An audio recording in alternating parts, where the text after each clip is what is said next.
பக்கம் வந்த அனைவருக்கும் ரொம்ப நன்றிங்க. இன்றைக்கி என் பசங்களுக்கு மருந்து அரைச்சு கொடுக்க போகிறேன். அதுக்கு நான் பறித்து எடுத்துகிட்டு வந்த தழை வந்து சங்க இலை, நொச்சை கொழுந்து, வேப்பங்கொழுந்து, கொஞ்சம் கொழுந்து, கற்பூரவள்ளி, கூடவே மிளகு, ஜீரகம், 3 பல்லு பூண்டுங்க. இதெல்லாம் சேர்த்து அரைச்சி அவங்களுக்கு கொடுக்கணும். இந்த மருந்து எதுக்காக கொடுக்கறதுனா வயிற்றை க்ளீன் பண்ணுறதுக்காக.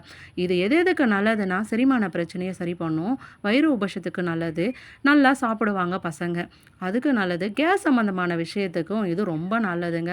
வாரத்தில் ஒரு முறை இதை நம்ம கொடுக்கலாங்க. ரொம்ப உடம்புக்கும் நல்லது. இந்த காலத்தில் பசங்க அதை இதுன்னு சாப்பிட்றாங்க. வாரத்தில் ஒரு முறை இதை கொடுக்கும்போது வயிற்றை நல்லா க்ளீன் பண்ணி கொடுக்குங்க. ரொம்ப நல்லதுங்க இந்த மருந்து. சளியே பிடிக்காது. சங்க இலை கூட சேர்க்கும்போது சளியே பிடிக்காது. ரொம்ப ஆரோக்கியமாக நல்லா இருப்பாங்க. என் பசங்களுக்கு வாரத்தில் ஒரு முறை எண்ணெய் தேய்ச்சி குளிக்க வச்சுட்டு அன்னைக்கு வெறும் வயிற்றில் இந்த மருந்தை நான் கொடுப்பேன். இந்த மருந்தை கொடுத்ததுக்கப்புறம் ஒரு 1/2 hour சாப்பிடவே கூடாதுன்னு சொல்லிடுவாங்க. அதுக்கப்புறம் தாங்க இதை சாப்பிடுவாங்க. இவங்க வாரம் வாரம் இதை சாப்பிட்டு சாப்பிட்டு நல்லா பழகிட்டாங்க. அதனால் அவங்களுக்கு கசப்பு தன்மை தெரியாது, நல்லா சாப்பிடுவாங்க.